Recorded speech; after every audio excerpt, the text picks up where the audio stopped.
Hello, everyone. Welcome to our 5-Star Homebrew Club program monthly presentation. I'm Erin Hamrick. I'm the marketing manager here at 5-Star Chemicals. Really excited about today. We are actually both in a brewery, so if there is some background noise, I apologize for that. Just let us know in the chat if we need to change anything with the settings. A couple of housekeeping things. If you want to say hello, please do so in the chat. Let us know where you're tuning in from. That'd be great to see where everyone's from.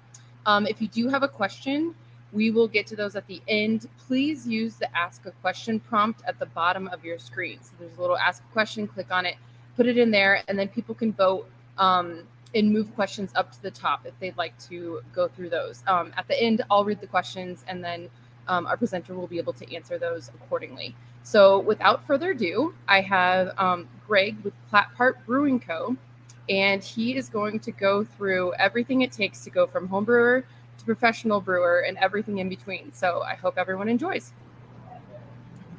Good afternoon to our folks out on the East Coast. Good morning to y'all out on the West Coast, and maybe even good evening to some of you.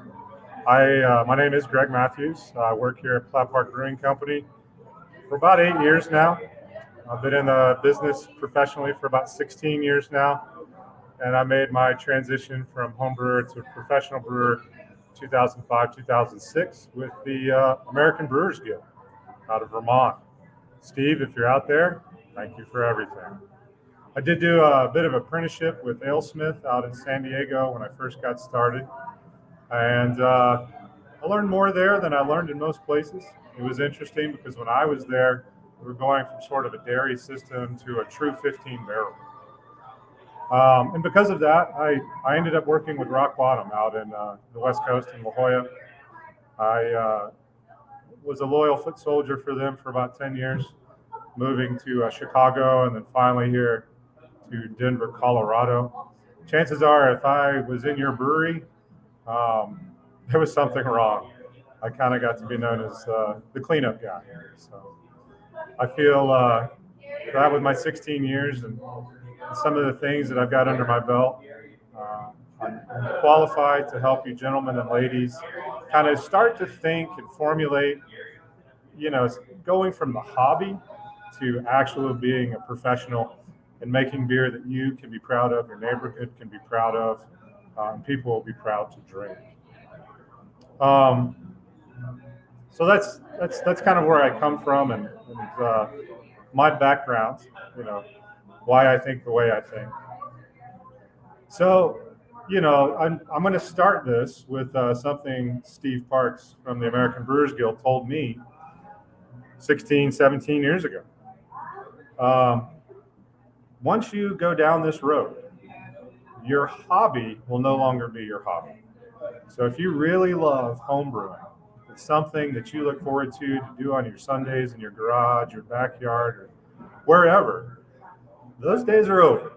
Because once you start to walk this path and do this day in and day out, the last thing you're going to want to do is go home on Sunday and crank up a little 15-gallon system. So beyond that, you've made this decision, and good on you, because quite frankly, America needs good beer. And I was also taught by those individuals that no good beer goes unfinished. So let's get you in the mindset of how to do this, how to do it successfully. And unfortunately, this kind of begins with some of the most boring stuff you can think of. And before you start to think about recipes and locations, you really need to reach out to your local government authorities, state and local, and figure out what paperwork am I going to need, how do I get that paperwork filed to their satisfaction, and what their timetables are. I can tell you here in Colorado, and because of COVID, it's going to take a lot longer than you think. So when we opened 8 years ago, it was about a 6-month to a 12-month wait just to get the proper licenses. So you don't want to be waiting on that because you're not allowed to start brewing until you have that paperwork. So if you've bought a system and it's sitting in boxes, it has to stay in those boxes till you get that paperwork. So the very first thing you need to do is reach out, figure out which building it is in your city, whom you need to talk to, get their email addresses, start getting on that paperwork. Because again, without that license, you may have the greatest recipes and you may have a great system sitting in a box. Without that piece of paper hanging on a wall, you're dead in the water. So get out there and start pounding the pavement, figure out what it's going to cost, and get all of that into your budget. And again, I've noticed it took longer than we expected when we opened in 2014 here at Platt. The way things are today, I can imagine it's going to take even longer. So get that paperwork done. That way you can make beer when you're ready to make beer. Now, the next thing we need to talk about is a lot of times that paperwork is location dependent, meaning they want to know where your brewery is so that they can begin their side. So these two, and honestly, these are some of the most stressful things you're going to do, trying to go from, brewing in your backyard, your garage, that great basement that you have, to actually making, professional living out of this. So you really do need to define where. Here at Platt, we are a neighborhood brewery. We do distribution, but for the most part, we're a place where you go after work to sit down and have a couple of beers, share some nachos, and watch a game. So where is a very big component of the definition of your brewery. If you're in a warehouse outside of town, you're probably going for production, and I would say that, maybe 60, 70% of everything you produce is going to go into a keg and be sent out to your city, your state. If you're going to go across state borders, again, you need to look at your paperwork again. I think you ladies and gentlemen get where I'm going with this. Once you know where, you can backfill your paperwork, and then you can start to define your brewery. When you think about what your brewery is, in an ideal world, what do you think about? Are you a brew pub, that maybe does a little bit of production? Or are you like my good buddy down in Dallas at Petacolas, who is mostly production and a little bit of, on-site sales? Coming from my background with Rock Bottom, and even to a certain degree, AleSmith, I really like to be more of a place where people come, feel safe, know they're going to get a great beer, and enjoy meeting their family and friends. It is an amazingly satisfying moment when you can see somebody enjoying your labor, fruits of your labor, your product, and I know that you're giving them good times and memories. So for me, that's important. For you, maybe not so much. Maybe you want to be, the king of your state and get distribution out, in trucks all over and every bar. But that's something you really need to be honest with yourself about, because it also kind of defines the type of equipment that you're going to need going forward. So something to think about. We'll put that on the back burner. We'll talk about equipment here in a minute. But I want to kind of talk about water now, and we'll lead this into the next topic that 5 Star is going to go over next month. So I won't touch on water too much because I don't want to step on toes. But I do want you to think about this. We as professionals in the United States, we all get grain from pretty much the same places, whether it's Francesca Wireman's products coming out of Germany, whether it's the Simpsons family coming out of England, or whether it's just the bread and butter of every recipe, the malts that we buy from the breadbasket of America, your two-row, your Pilsner, your pale malt, right? We're all buying roughly the same thing. When we talk about yeast, it doesn't really matter which company you get your yeast from. And to that end, I would recommend you buy it as close to your brewery as possible, because shipping and yeast do not mix. I can guarantee you, if you're having yeast shipped in from somewhere America, FedEx is not your friend. So try to get your yeast as local as possible. But to further that point, the yeast strains are the yeast strains, and to a certain degree, these yeast strains have been locked in since the 1600s, so they're not really different for us. We get roughly the same grain. We get roughly the same yeast. Our hops on contract all come from the same places. So what makes you unique water. My advice on water is do as minimal amount to it to make it acceptable for brewing as possible, because it is your water profile that makes you different. We're lucky here in Denver, we have excellent water. I have worked in places in the Great Lakes area. I was not on the Great Lakes well, and I was on a private well, and we had to boil every drop to make it worthy of turning it into beer. So with that in mind, don't mess with your water more than you have to. Get to know your water. And by that, I mean, reach out to your water department. Make sure that what you think is going on with your water is actually going on with your water. And then as far as filtration goes, you really just want to take out the chlorines and ammonias if you have them. So get to know your water profile. And now I'll give you one bit of caution. We were looking at expanding not too long ago into a great little community here just outside of Denver in the mountains.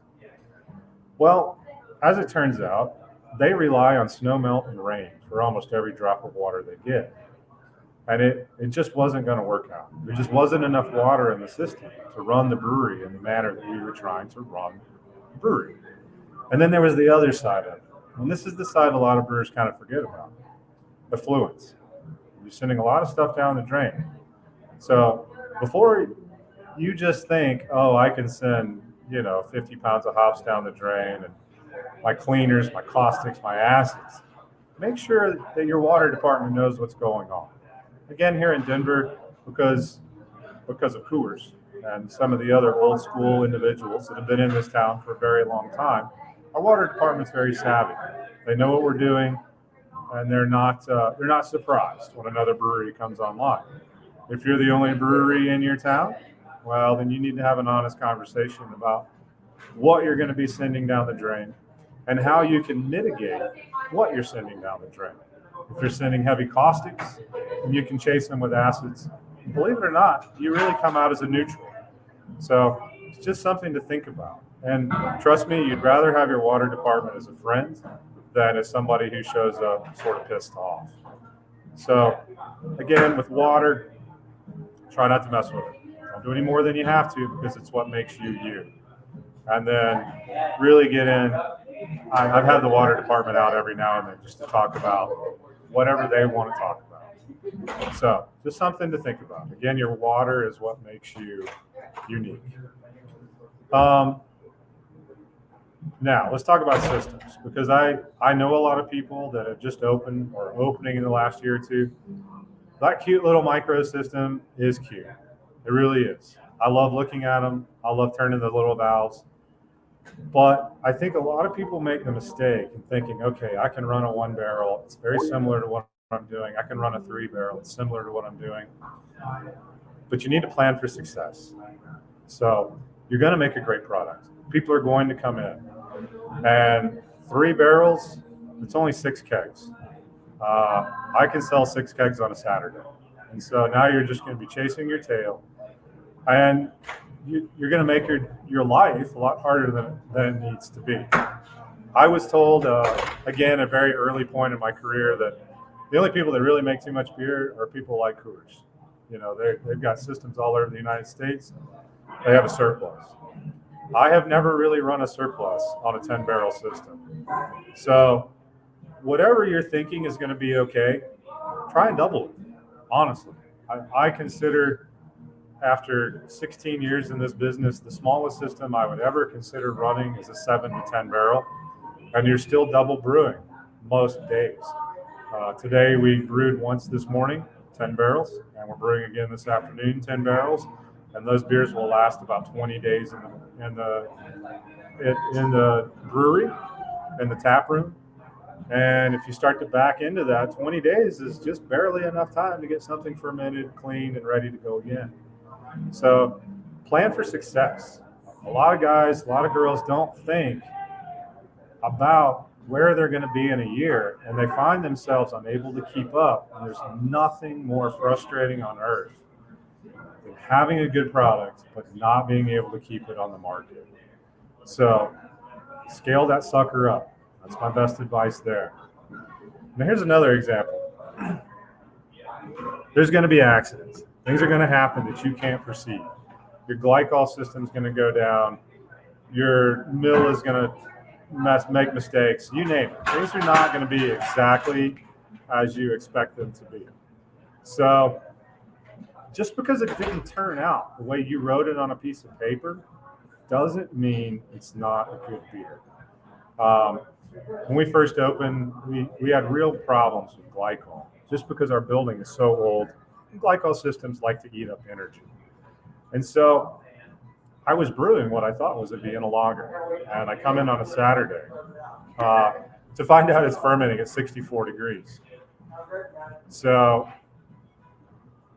what we did is we let the beer finish. You get it through, you do everything you can do to get it finished as cleanly as possible. We all sat down, we started tasting it, and what we realized was, it's not a Vienna lager, but it made a hell of a steam beer. So, and since then, I've had to brew steam beer more than once on purpose because of that happy little accident. So, be honest with yourself. Not everything's going to turn out, and sometimes you do need to get rid of product. But a lot of times it's not going to turn out exactly like you want it to, but that doesn't mean it's not good. So just be honest, get your tap room involved, get your distribution involved, let everybody have a taste and let them tell you what they think, not what you think. So another thing to think about, especially during these times, we added a couple of tanks last year. We needed to expand capacity for canning. The electrician I knew had gone out of business. So we find ourselves looking for an electrician. It took about 6 weeks just to get somebody in to wire up a tank, to the point where I was almost ready to go to electrical school and figure it out myself. So if you're setting up a brewery, you need to get in touch with your locals. You need to get that paperwork started, but you also need to get to know a good plumber. You need to get to know a good electrician. And it's never a bad idea to get to know a welder immediately. Go ahead and make these contacts and keep these contacts, because you never know when you're going to need them. And when you do need them, you typically need them right away, not 2 weeks, 3 weeks down the line. Now on install, you can back into this so that it's not so much of an issue. You know that your tanks are going to arrive this week. You know that the paperwork will be done at this time. So again, reach out, find these individuals, and schedule them as you need them. That way you're ready to go when you're ready to go, and not, my brewery is in place, I have all my paperwork, but I can't do anything because the electrician won't be here for another 2.5 weeks. So just make sure that you get to know these guys and keep your relationship with them. Because again, when that glycol goes down, when that stainless needs welding, you kind of need it right away, not 2.5, 3 weeks out. Because now you're on the beach, you're not making product, nothing's being fermented. If nothing's fermenting, you're already in a hole. All right. Let's talk about ingredients for a little bit. The main thing to remember is you want to source as local as possible. I get most of my base grains from Colorado. Most of your base grains are going to come from the Midwest, the grain basket. Beyond that, you are kind of looking to Europe. You're going to get your specialty grains in from Germany, from England. And they do make some specialties here in the United States. But my point on this is, if you can get your base grains in, if you can keep those local, you're only ordering a few bags at a time from overseas. And that'll help keep you up and going. The other thing to think about is, don't be afraid to contract. You're just opening, but you don't want to run out of that favorite hop you have. Galaxy, Nelson, name your favorite hop. Doesn't matter which one it is, but go ahead and get contracted for it, and contract for 10 to 15% more than you need that year, and then add 10 to 15% every year, because again, you're going to be successful. So keep that in mind. Keep those contracts and keep them 3 to 4 years out. So local ingredients, keep your hop contracts going 2 to 3 years in advance, and make sure that you don't let those lapse. So if you want that sexy hop, you need to make sure that you're writing a contract for it. There are many people out there that can fill these contracts. There's a lot of companies out there. Yakima, Willamette, BSG will take care of these things, Brewer Supply Group. Find the one you like, find the one that can deliver to you, and again, create that connection with those people. So, and again, plan for success, because if you hit on a formula, whatever it may be, pick your beer style, and all of a sudden you can't get that sexy ingredient, it's going to frustrate you and it's going to frustrate your customers. So I typically run a 3-year hop contracts. Now listen, I'm not contracting for Cascade. I'm not contracting for Amarillo, right? These are things you can find, and you don't need to worry about that.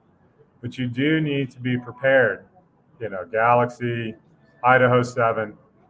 Again, pick your sexy hop. Make sure you're contracted for it, so that going forward, you're never going to run out, and you'll be able to keep that beer at the taps at all times. So, something to think about.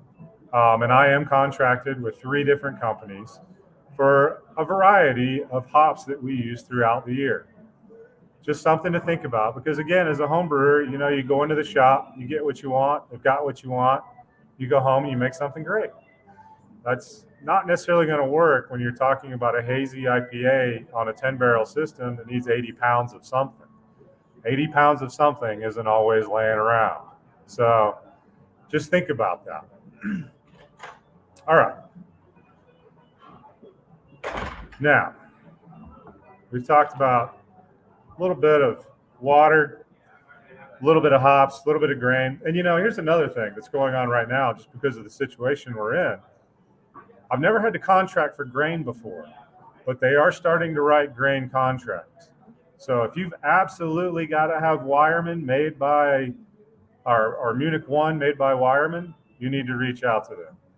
If Wireman from, or any Munich from any company is fine, then it's not that important. But if you've absolutely got to have that red and white bag, you want to reach out to them. So, and this is new territory. Again, in the past, grain has never been an issue, but because of the way things are at this moment, it's not a bad idea to start thinking about it. And by contracting too, not only do you guarantee that it's going to be in your house when you need it, but you're also locking in a price.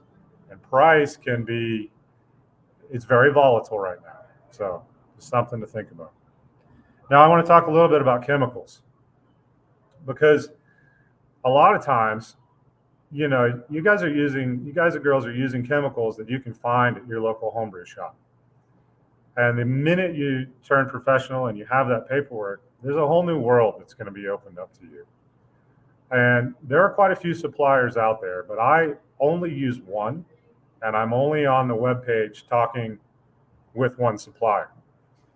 I have been using this company for the last 16 years, and I see no need to change. They've never let me down, and they've never let one of my beers down. Something to think about. You get what you pay for. And so some things will look cheaper on a piece of paper, but the thing you need to remember about chemicals is it is how much you're using, how long you need to use it for, and at what temperature it works. If you consider all 3 of those things every time you're running a cycle, you will not have any trouble with cleaning your tanks, maintaining your tanks, and maintaining sanitization in your tanks. So it's not just about that number on a piece of paper. It's about how much am I going to need to use and how long am I going to need to use it for. Time is money. And I tell this to all of my early assistants. There's always something to do in the brewery. You have to decide when it's time to go home, although in your entire life in these four little walls back here. And the last thing you want to be doing is waiting around another 15 minutes or so because the chemical takes a little bit longer to work. So remember, it's time, how long, how much, and at what temperature. If you get those three right, you'll never be let down. So the other thing I can tell you is you're going to be working with people that aren't brewers for the most part. Get to know your safety sheets. Accidents will happen. So you as the brewer need to be prepared to handle whatever happens. So just know your safety sheets, know your chemicals. And now let's talk about one of the greatest things about being a professional, the acids. You're using a lot of stainless steel. There's a lot of stainless steel around you. And caustics can only do so much. In fact, caustics will get all the soil off of your stainless, but it's really going to piss your stainless off. What I mean by that is, given enough time at the right temperature, caustics can actually do damage to stainless. So how do you correct that? You correct it with acids, called acid washes, acid passivization, acid rinses. And so what can take a caustic 30, 35 minutes to get a soil out of a tank, the whole time it's in there, it's agitating that stainless. And so what will happen is if you don't properly do your acid washes and your rinses, you can get pits on your stainless. You get pits in your stainless, bacteria can develop. Well, we all know bacteria is a bad thing unless you're using it to make sour beers. So you're really going to want to dive in to your chemical suppliers' SDS sheets on your acids. There's quite a few. There's paracetic, there's nitric, there's phosphoric, there's blends of all the above. Just make sure you know what you're dealing with before you start pouring it into the tank. And I can tell you with acids, less is usually more. So try to start at the bottom end of whatever the dosing is and work your way up. If the bottom end works, leave it there.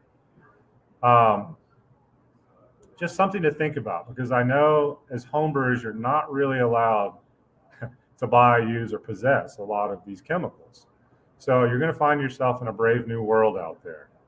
And, you know, the traditional cleaning is caustic for X amount of time, followed by an acid rinse for 10 to 15 minutes, followed by sanitizer, a leave-in-place sanitizer. Then you can knock out once you get that sanitizer evacuated from your tank. So, again, it's something you've not been allowed to play with as a home brewer. It's something that is absolutely crucial as a professional. Get to know the acids you want to use, get to know how to use them, and then try, quite frankly, to use them in the smallest quantities that get your job done professionally. And again, this goes back to taking care of your stainless. So if you take care of it, it will take care of you. Make sure your soils are removed and then get that acid cycle run to make your stainless happen. Try not to ever, ever, ever leave stainless without an acid wash. You may get away with it for a while, but you're only going to get away with it for a while. Again, don't forget your temps. Temperature is probably the most important outside of dosing rates. And then, you know, I'm working on a brewery here that has drains, big trench drains through most of it, but not all of it. And I can tell you that the tanks we're cleaning that are not on the drain are exponentially harder to take care of because that stuff is not on the drain. You're not getting your hops down the drain. They're going to the floor, going close to a drain. Don't set yourself up for failure. Try to get everything as close to the drain as possible. Because again, we have a lot to do. If things start to go sideways or the train starts to go off the track, the last thing you want to be doing is playing hose stuff down a drain that's almost close enough. Cleaning is going to take up most of your time. Try to make it as easy as possible. And don't be lazy. I ask all of my assistants pretty much when they first walk in the door, did you clean your room on your own or did your mom make you clean your room? If you cleaned your room on your own, you're probably going to handle this without a problem.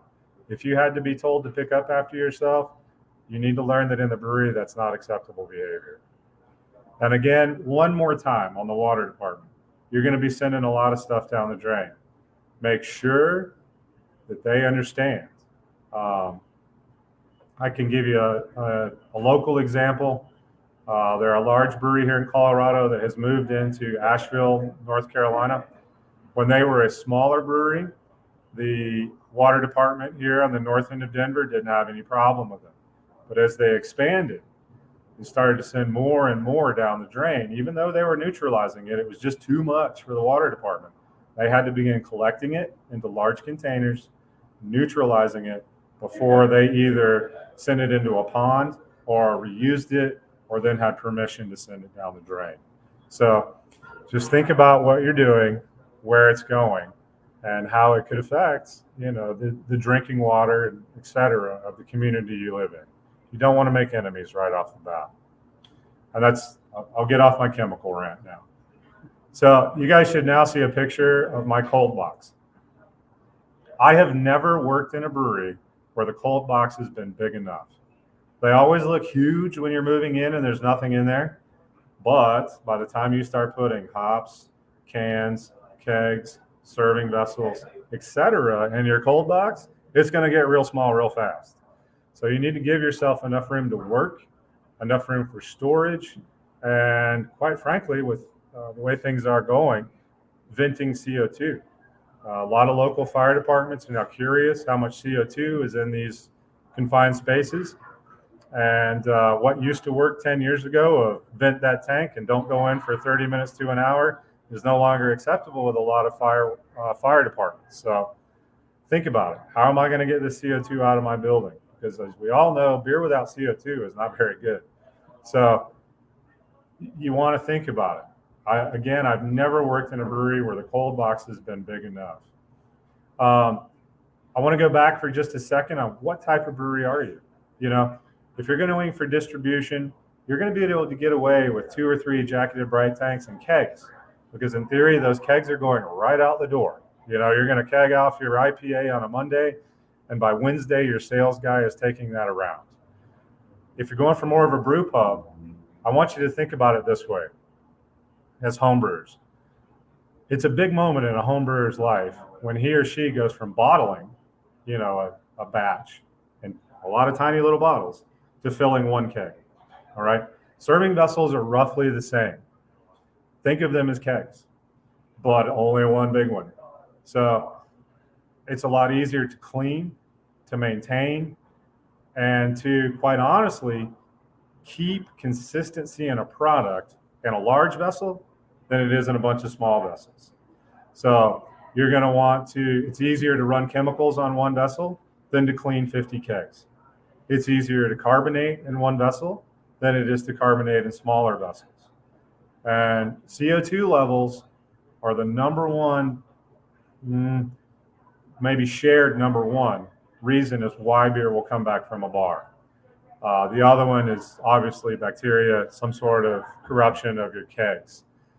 But the number one issue that we seem to have here, because we know how to clean, we know how to use our chemicals, is it's undercarbonated, it's overcarbonated. So again, if you're dealing with 1 vessel, it's easier to get it right. And I actually don't have this on my bullet points, but I just want to talk about it real quick. The Zamenagel, as far as dialing in your CO2 rates, is priceless. I know it's one of the more expensive versions of testing CO2 in liquid, but it's worth every penny. So don't be afraid to put that in your budget, even at a 1 barrel or 3 barrel level. If your CO2 is off, your beer will appear to be off, even if it's perfect in every other aspect. So think about that. The other thing I want you to think about is draft, because, outside of putting a keg in a cooler or putting a bunch of bottles in a cooler, you don't really think about your draft lines. You want those draft lines to be as short as possible for many reasons. Least of all is keeping them clean. The shorter those draft lines are, the less chemicals it takes to keep them clean. And we would rather be spending money on hops and grain than on chemicals. So keep those draft lines as short as possible. That means keeping your cold box as close to your tap tower as possible. So try to keep that cold box as big as you can get it and as close to your taps as you can, because you don't want to just be sending chemicals through lines, through a ceiling, under a floor, wherever. And again, the longer the line is, the more math you have to do to figure out how much restrictor you need to get that beer at the taps under the right pressure so that the right CO2 volume gives you the correct amount of head for that product. So cleaning draft lines, it's pretty straightforward. In fact, once you get into cleaning in the brewery, you realize that it's pretty much the same. You rinse with hot water, you clean with a good caustic, you rinse again, you hit it with a good acid, you rinse again, you hit it with a good sanitizer, and now you're good to go. But if you have got, again, 50 extra foot of draft line, that's just chemicals. It's going nowhere. So think about it. Now, when we opened here, we had 11 taps. And we were like, wow, who needs 11 taps? Well, we did. And we needed them bad enough that about 6 years in, we had to put in 20 taps. You have that one magic moment in time, ladies and gentlemen, where you're setting your brewery up. And that one magic moment, the minute you open and start selling beer, is done. So if you find yourself 5 years down the road and you need 18 taps instead of 10, you got to shut your brewery down. You've got to tear that old tap tower out, and you've got to put in that brand new sparkly tap tower to accommodate the demands on your product.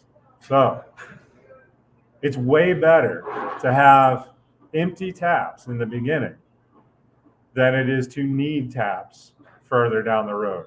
Because, again, installing that new tap tower, getting that new trunk line in place, all of that is honestly one of the hardest jobs I've ever done in the brewery in my 16 years. So a plan for success. Get that big system, biggest one you can get.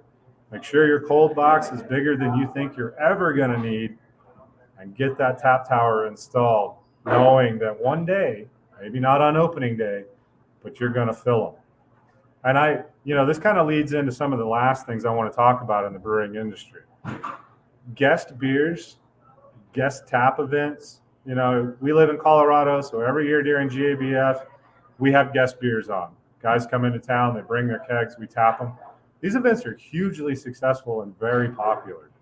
So don't be afraid, to reach out to your fellow brewers and say, hey, I've got a couple of empty taps. Let's do something. Let's do a St. Patrick's Day or a Mardi Gras or whatever it may be. Maybe it's just a Founders Day parade for your town.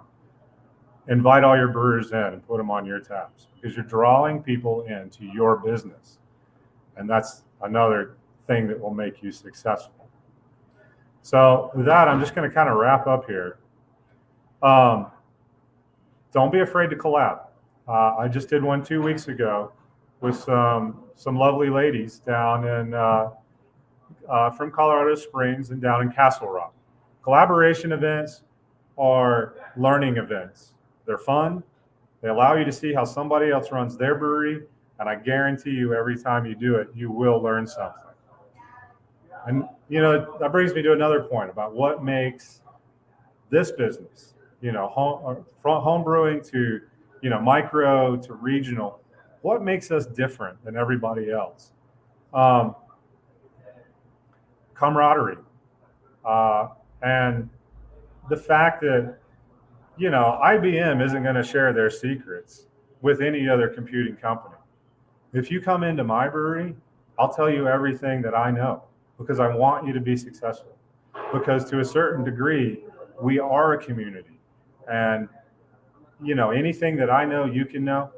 If I need some hops, I can always reach out to my friends here at Comrade or go to Lowdown or hit some of my neighbors. And they know that, hey, he's going to give this back. He's going to pay it forward. So keep your door open. Make sure that, not only are you willing to have people come in and, learn from you, but you're also willing to go out and learn from other people. If you're short on yeast, I just loaned yeast to a gentleman yesterday. Don't be afraid to ask. Get that telephone out, send those requests like, hey, I need some, I don't know, Chico 1, some Saison. About the only thing we don't share is bacteria. So if you're doing those sour beers, you're not going to be able to share that. But everything else, my door is always open, and so yours should be as well. Just try to remember that, for my entire time in this business, we've fostered a sense of community amongst all the other breweries. So it's not, of course, you want to have the best beer, and you want to be, sort of the big little guy, if you will, or, you want to be successful, but not at the price of cutting off your community, because these are the gentlemen and the ladies you're going to see at that event. We're all going to see each other at GABF. And so just make sure you pay it forward and you continue to have that sense of fellowship that we've fostered from when I started back in 2006. Thanks for listening. I really appreciate y'all. And again, if y'all need anything going forward, my email is Greg, Greg, at plattparkbrewing.com. And we'll answer some questions now. But if you're listening to this later and you have a question, feel free to reach out to me. I'm more than happy to answer. Thank you so much. Thanks so much, Greg. And I will send his email and contact information in the follow-up email. And as I was saying, this is being recorded, so everyone can. I will send the link for it in the follow-up email. It'll be available on 5 Stars YouTube as well as this Crowdcast channel. So there'll be a couple ways that you can access this after the program is finished. So Greg, we're going to get to some of these questions. We already have 4 right now. So let's just go ahead and start. So the first one that's been voted to the top is from Ken, and he asks, how much emphasis did you put on social media? Did it change along the way? And any suggestions for new breweries on handling social media? That's an excellent question, because when I started, there was no such thing as social media. It just didn't, there was no TikTok, there was no Twitter. None of that existed.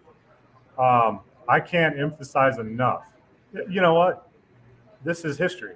A picture is worth 1,000 words.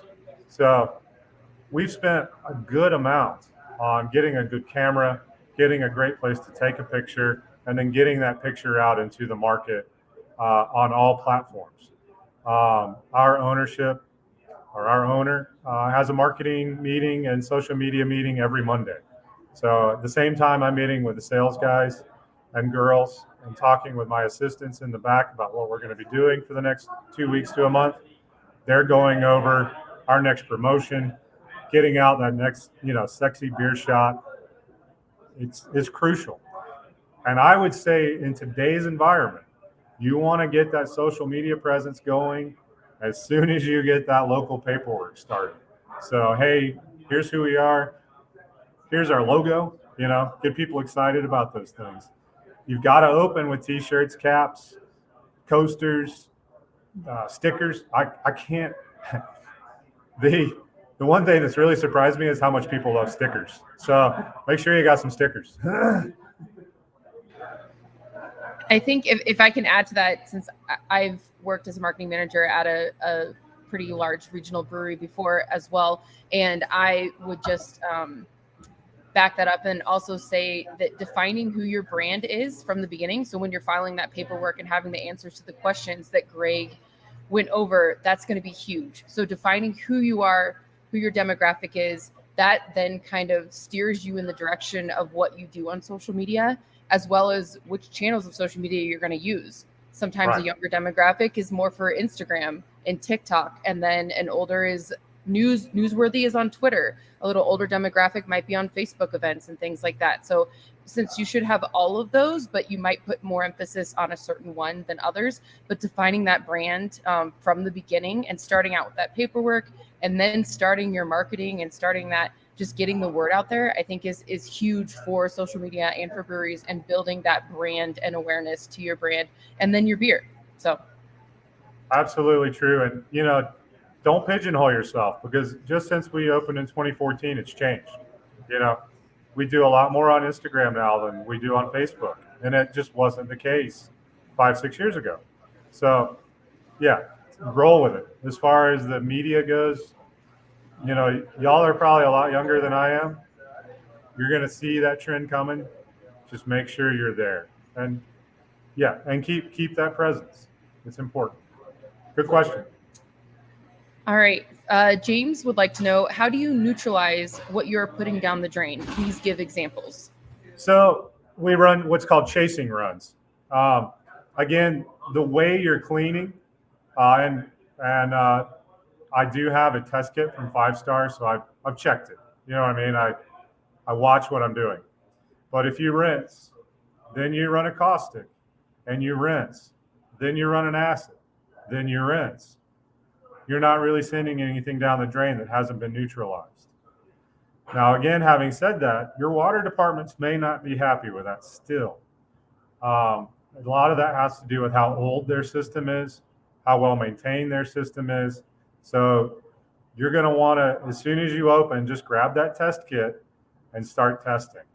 But usually by rinsing and chasing with a counter product, so a caustic is going to have a very high pH and an acid is going to have a very low pH. I found that by constantly chasing those caustics with those acids, what I'm getting is a relatively neutral pH.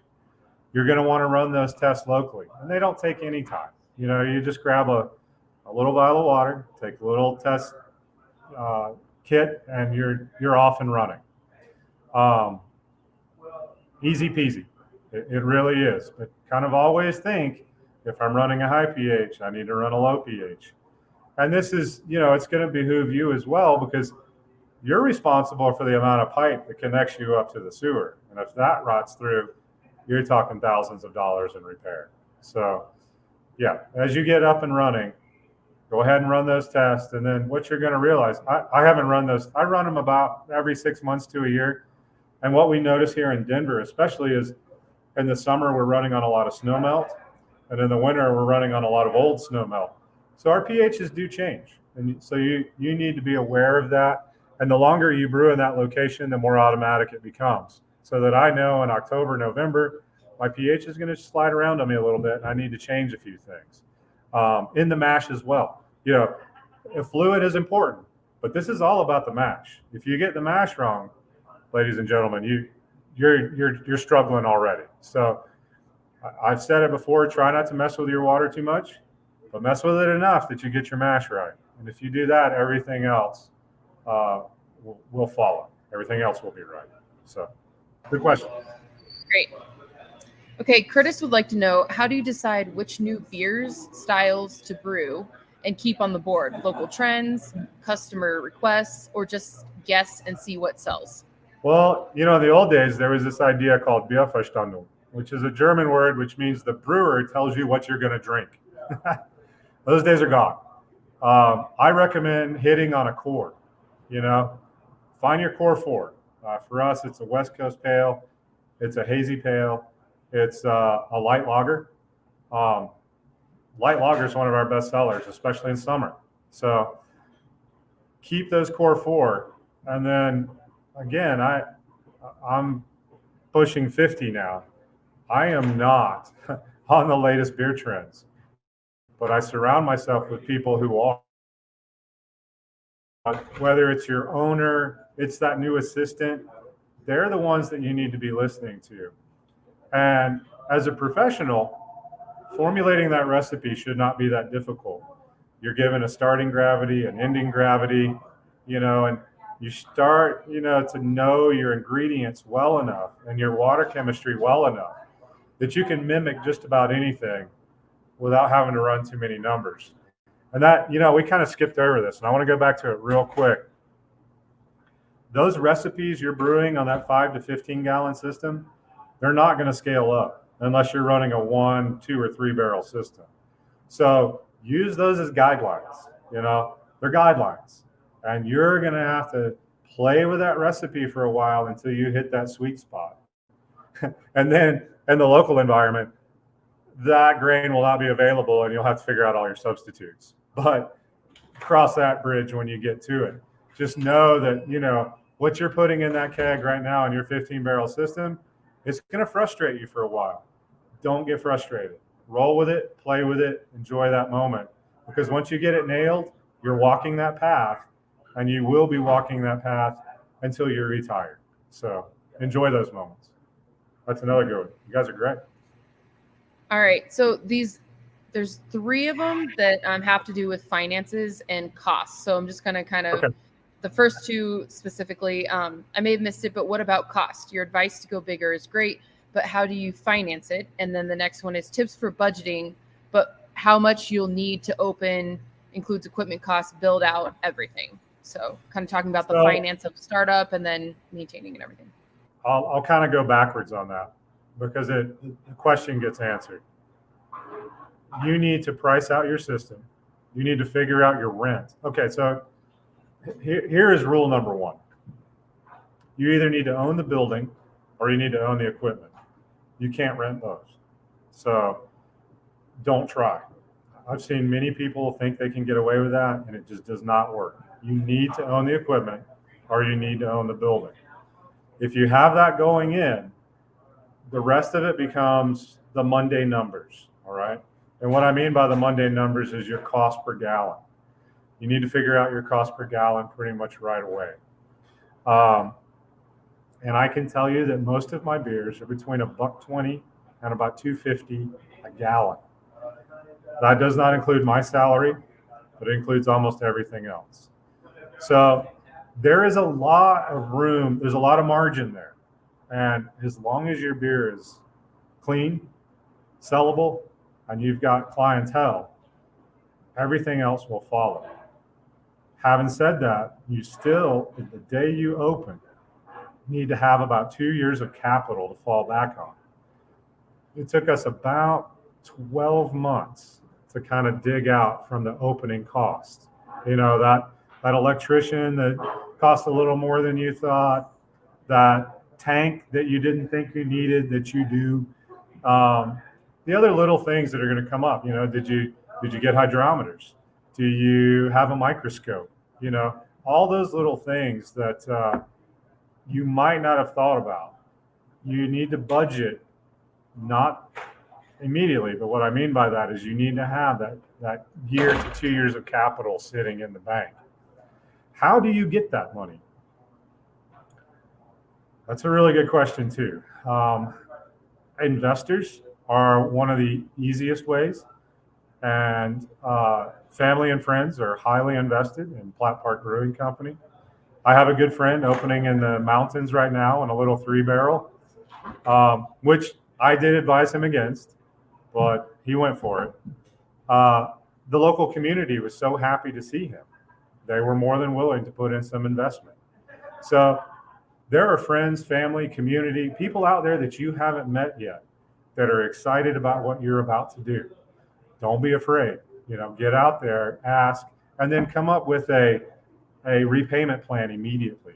Don't put it off. Okay, if we're successful in the first year and we make X amount, I'm going to pay Y amount out to you guys until we're paid off. And then if you want to reinvest in future development, etc., you'll be the first person I call.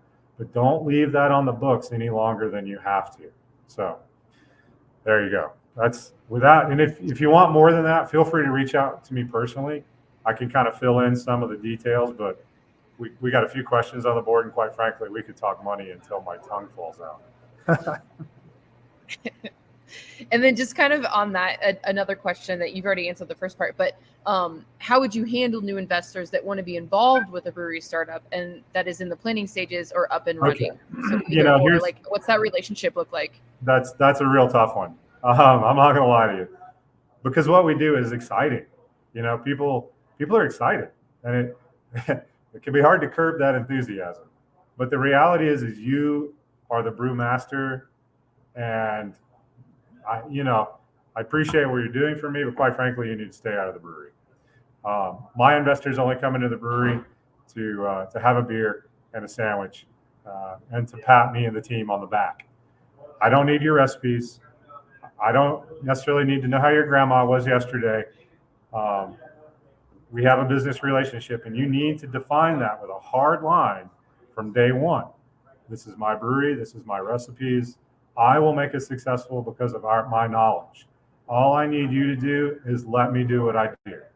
I kind of, go back to the pit crew and the race car driver, right? You can't do it without the pit crew. But the last thing you need is some guy in your ear when you're doing 150 miles an hour giving you good advice. So, yeah, it's a hard line. Just define it from day one. They can come in and help me grain out. They can hang out in the brewery all day long. But that's kind of where it is. So, yeah, hard one. Right. Hard line to draw, but you need to. That's a great answer, defining that from the beginning. Yep. So we have Jim, who is a homebrewer of 5 gallons. He's moving from extract to all grain. Side by side, is there a huge difference in taste? Absolutely. Yeah. So, one of the reasons I became a professional is even at 15 gallons, you just can't control the process well enough. And I ended up reaching collegiate material, and the next thing I know, I'm getting another piece of smart paper that tells me I can do this for a living. It's not comparable.